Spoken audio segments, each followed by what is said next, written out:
2024 लोकसभा चुनाव में अब 8 से 9 महीने का समय बच गया है।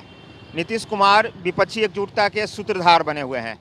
ऐसे में अब उनके चुनाव लड़ने की चर्चा से सस्पेंस बन गया है। पार्टी के नेता तो यहाँ तक कह रहे हैं कि नीतीश कुमार जहाँ से चुनाव लड़ेंगे चुनाव जीतेंगे।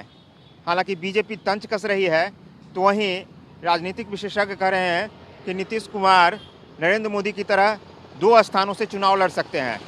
हमारी कोई इच्छा नहीं चलती है। पार्टी जो तय करती है वही इम्प्लीमेंट किया जाता है और पार्टी का जो भी निर्देश मिलेगा, जो भी जवाबदेही मिलेगी उत्तर प्रदेश के मामले में, उसका अक्षरशः पालन किया जाएगा। बिहार के मुख्यमंत्री बनने से पहले वो केंद्र में भी मंत्री रहे, विभिन्न राज्य में उनके द्वारा काम किया गया है और आज जो उनका चेहरा है वह देशव्यापी है। इस लिहाज से वो जहाँ से भी चाहेंगे वहाँ से चुनाव लड़ेंगे भी और चुनाव जीतेंगे भी।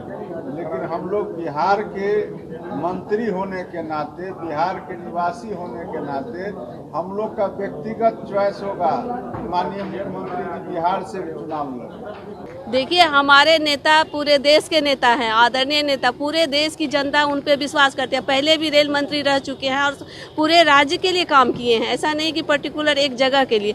तो जब दूसरे लोग वो गुजरात से आकर के बनारस में लड़ सकते, तो हमारे नेता क्यों नहीं लड़ सकते? तो बिहार छोड़ करके उत्तर प्रदेश पर क्यों भरोसा हो रहा है? अब बिहार में तो चुनौती दे ही नहीं पा रहे हैं। बिहार में जब अकेले चुनाव लड़े थे तो उनको 2 सीटें आई थी 14 में और 31 सीटें आई थी मोदी जी के गठबंधन को। और फिर जो है से 2024 का चुनाव है, कोई चुनौती नहीं है, एक तरफा है। बिहार की जनता का अगाध प्रेम मोदी जी के प्रति है, इसलिए 40 की 40 लोकसभा सीटें मोदी जी की झोली में जाएगी। ये बड़ी बात है कि जब Narendra Modi prime ministerial face थे भारतीय जनता पार्टी के, तो वो 2014 में 2 जगह से उन्होंने चुनाव लड़ा था, बड़ोदरा से और वाराणसी से। तो ऐसे में नीतीश कुमार की अगर यदि चर्चा हो रही है नालंदा और फूलपुर से, तो कहीं कोई अतिशयोक्ति नहीं है। लड़ना भी चाहिए नीतीश कुमार जैसे बड़े सर्वमान्य नेता को। तो वो निश्चित रूप से फूलपुर से लड़ेंगे और वहां पर लड़छी खासी लड़ाई होगी, वहां पर दिखाई पड़ेगी फूलपुर में। क्योंकि देखिए, वो फूलपुर कॉन्स्टिट्यूंसी का जो बनावट है वह नीतीश कुमार के लिए, वो या उनकी पार्टी के लिए कहिए या इंडिया अलायंस के लिए कहिए, वो बहुत ही बेहतर है। वहां से वो उनको एज मिलता हुआ अभी ही दिखाई पड़ रहा है। जब वो चुनाव लड़ेंगे तो निश्चित रूप से वह उनके पक्ष में जाता हुआ परिणाम दिखाई पड़ेगा।